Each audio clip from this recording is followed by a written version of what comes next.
नमस्कार दोस्तों, आपका स्वागत है मेरे यूट्यूब चैनल बेसिक कानून में।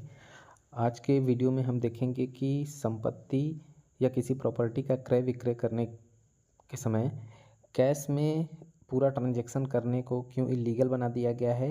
अर्थात अगर हम बड़े अमाउंट में कैश में ट्रांजैक्शन करते हैं तो उसको इलीगल बना दिया गया है। आज इसी टॉपिक पे हम लोग विस्तार से चर्चा करेंगे।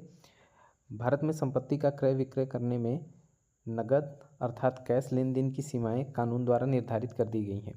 वर्तमान में प्रॉपर्टी खरीदने या बेचने के समय 20,000 रुपये से अधिक की रकम नगद में स्वीकार या भुगतान करना इलीगल है। यदि कोई व्यक्ति इस सीमा से अधिक नकद में लेन देन करता है तो उसे आयकर अधिनियम की धारा 269 SS के तहत पूरी नगद राशि के बराबर जुर्माना भरना पड़ सकता है। इसका अर्थ है कि 20,000 रुपये से ऊपर का कैश लेन देन करने पर पूरी रकम पेनाल्टी के रूप में आयकर विभाग के पास चली जाएगी। इसी प्रकार यदि सौदा रद्द हो जाए और नकद रकम वापस दी जाए तब भी 20,000 रुपये से ऊपर की रकम नकद में लौटाने पर जुर्माना लगेगा।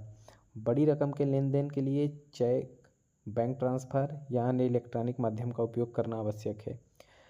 और 20,000 रुपये से अधिक के कैश ट्रांजैक्शन को अवैध बनाने के पीछे मुख्य मंशा क्या है, तो ये नियम काले धन को रोकने और पारदर्शिता बनाए रखने के लिए बनाए गए हैं। अधिकतम नकद लेन देन की जो सीमा है वो 20,000 रुपये है और इससे अधिक पर जुर्माना लगाया गया है।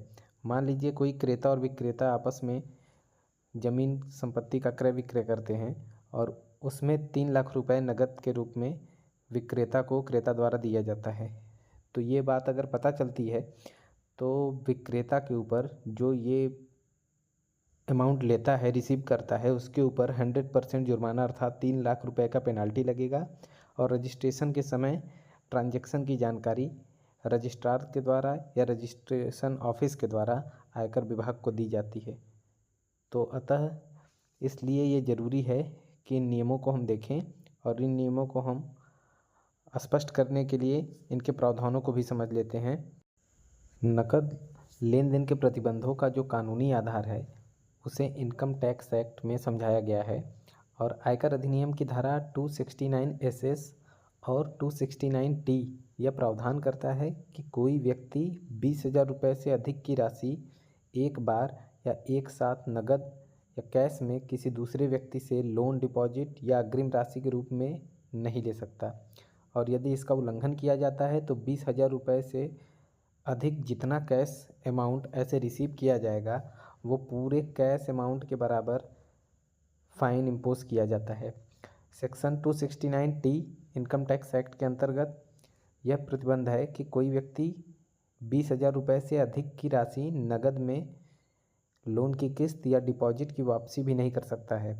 यदि उल्लंघन किया गया तो जैसा पहले बताया जा चुका है वैसे ही जुर्माना उसके ऊपर इम्पोज किया जाएगा।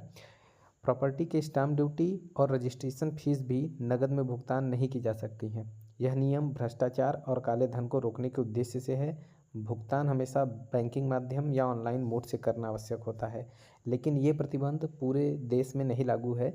अर्थात व्यक्तियों पर तो लागू है, लेकिन कुछ लोगों को इससे छूट प्राप्त है, जैसे कि सरकार, बैंकिंग कंपनियां, नेशनल बैंक्स, पोस्ट ऑफिस तथा कुछ और भी विशेष संस्थान हैं जो इस नियम से छूट प्राप्त हैं। कहने का अर्थ यह है कि जिन लोगों को इससे छूट प्राप्त है वो 20,000 रुपये या उससे अधिक के कैश के लेन देन के बाबत ट्रांजैक्शन कर सकते हैं। लेकिन कहने का मतलब ये है कि यदि हम कोई भी ट्रांजैक्शन करते हैं किसी प्रॉपर्टी के डील को लेकर तो यह तो संभव है नहीं कि 20,000 रुपये से कम में सारा डील कंप्लीट हो जाए। लेकिन इस तरीके से यह रूल बनाया गया है कि यदि आपको प्रॉपर्टी का डील करना है तो आपको बैंकिंग ट्रांसफ़र मेथड का उपयोग किया जाना चाहिए। बैंकिंग ट्रांसफ़र मेथड में नेफ्ट, RTGS, IMPS प्रमुख माध्यम हैं, जिन्हें हम एक एक करके समझते हैं कि ये तीनों ही भारतीय बैंकिंग प्रणाली के प्रमुख इलेक्ट्रॉनिक फंड ट्रांसफ़र सिस्टम हैं, जिन्हें बैंकिंग और वित्तीय लेन देन के लिए उपयोग किया जाता है। और पहले हम नेफ्ट को देख लेते हैं, नेशनल इलेक्ट्रॉनिक फ़ंड ट्रांसफ़र। यह एक ऐसा सिस्टम है जिससे आप आसानी से एक बैंक से दूसरे बैंक अकाउंट में पैसे ट्रांसफ़र कर सकते हैं। यह किस प्रकार काम करता है? यह बैच में काम करता है, यानी कि हर आधे घंटे में पैसे का ट्रांसफ़र होता है। इसे 24/7 नहीं चलाया जा सकता, बल्कि यह तय समय पर ही ट्रांसफ़र हो सकता है। इसका इस्तेमाल हम कब करते हैं? यदि छोटे या मध्यम मात्रा में पैसे ट्रांसफ़र करने हैं और यह तत्काल पैसे की ज़रूरत नहीं है, तो यह इसका इस्तेमाल हम कर सकते हैं, लेकिन और यह मुफ्त में इस्तेमाल किया जा सकता है। दूसरा मेथड आरटीजीएस है, रियल टाइम ग्रॉस सेटलमेंट। यह सिस्टम बहुत बड़े और ज़रूरी लेन देन के लिए है। इसमें पैसे तुरंत ट्रांसफ़र हो जाते हैं, जिसे रियल टाइम ट्रांसफ़र कहा जाता है। इसमें बड़े हज़ारों या लाखों रुपए के फंड को तुरंत ट्रांसफ़र करने के लिए इस्तेमाल किया जाता है। इसमें कुछ भी अधिकतम सीमा नहीं है, आप जितना चाहें उतने लिमिट में ट्रांसफ़र कर सकते हैं। यह यूज़ करने में फ्री होता है और 24/7 चालू रहता है। तीसरा जो मेथड है वो है IMPS। इसमें तत्काल भुगतान सेवा है और यह सबसे तेज़ प्रणाली है पैसे ट्रांसफ़र करने के लिए। यह पैसे को तुरंत ट्रांसफ़र कर देता है, यानी पैसे तुरंत एक अकाउंट से दूसरे अकाउंट में पहुंच जाते हैं। इसका इस्तेमाल हमें तब करना चाहिए जब छोटे या मध्यम आकार के पैसे ट्रांसफ़र करने हैं। इसमें 2 लाख रुपए का बिना किसी परेशानी के ट्रांसफ़र कर सकते हैं। यह भी पूरे साल 24/7 काम करता है। अगर इन तीनों की हम तुलना करें तो हमें आरटीजीएस का इस्तेमाल बड़े और तुरंत ज़रूरी ट्रांसफ़र में करना चाहिए। IMPS सबसे तेज़ और छोटी रकम प्रणाली के लिए सबसे अच्छा रहता है और इसके अलावा नेफ्ट का इस्तेमाल अर्जेंट और बड़े समय के ट्रांसफ़र के लिए किया जाता है। इसके अलावा क्रेता और विक्रेता द्वारा प्रॉपर्टी या किसी भी संपत्ति के खरीद और बेच में चेक और बैंक ड्राफ्ट का भी उपयोग किया जा सकता है, जो फर्जीवाड़े से बचाव के लिए सुरक्षित भुगतान विधि के रूप में मान्य है। ऑनलाइन मेथड की तुलना में ये थोड़ा कम वैल्यू इसको मैं दूंगा, क्योंकि संपत्ति के लेन देन में चेक और बैंक ड्राफ्ट का उपयोग फर्जीवाड़े से बचाव का एक महत्वपूर्ण उपाय तो है। खरीदार को हमेशा पेई चेक या बैंक ड्राफ्ट लेना चाहिए और संपत्ति का ट्रांसफ़र तब ही करना चाहिए जब यह बैंक में क्लियर हो जाए। इस विधि से न केवल लेन देन की सुरक्षा सुनिश्चित होती है, बल्कि यह फर्जीवाड़े के खतरों को भी कम करती है। चेक और बैंक ड्राफ्ट से जुड़े सभी दस्तावेजों को सुरक्षित रखना आवश्यक है।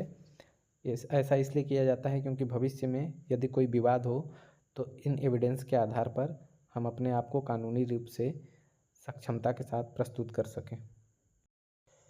इसके अलावा हम ऑनलाइन मेथड में UPI यूनिफाइड पेमेंट इंटरफेस से तुरंत भुगतान कर सकते हैं या इंटरनेट बैंकिंग सेवाओं का भी उपयोग कर सकते हैं, लेकिन इसमें लिमिटेशंस होती हैं। इससे आप एक बार में बहुत ज़्यादा अमाउंट ट्रांसफ़र नहीं कर सकते हैं।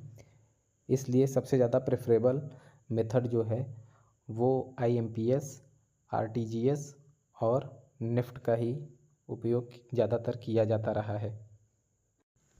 और जब ऐसा ट्रांजैक्शन आप चेक, बैंक ड्राफ्ट या ऑनलाइन मेथड से, डिजिटल मेथड से कर लें, तो आपको यह भी सजेशन दिया जाता है कि आप सभी वित्तीय रिकॉर्ड का उचित प्रबंधन करके रखें। अर्थात भविष्य की सुरक्षा के लिए आप अपने सभी ट्रांजैक्शन के डॉक्यूमेंट्स, चाहे टोकन मनी हो, चाहे फुल वैल्यू हो आपके प्रॉपर्टी की, सभी रिसीट को आप संभाल के रखें। आप उसको प्रिंट करा कर भी रख सकते हैं या आप मोबाइल में भी रख सकते हैं, क्योंकि यही कानूनी विवाद के बाद आपके लिए एविडेंस के रूप में आधार प्रस्तुत होते हैं और किसी भी फर्जीवाड़ा होने की स्थिति को बचाते हैं। तो इस तरीके से आज हमने इस वीडियो में देखा कि किस प्रकार से हमें किसी भी प्रॉपर्टी के लेन देन के लिए सबसे उपयुक्त जो ट्रांजैक्शन मेथड होता है वो कैश में न होकर डिजिटल या चेक के माध्यम से किया जाना चाहिए, क्योंकि ये बहुत महत्वपूर्ण होता है। क्योंकि आपके वर्षों की गाढ़ी कमाई होती है तो उस पर रिस्क लेना नहीं चाहिए। तो ऐसे ही और महत्वपूर्ण जानकारी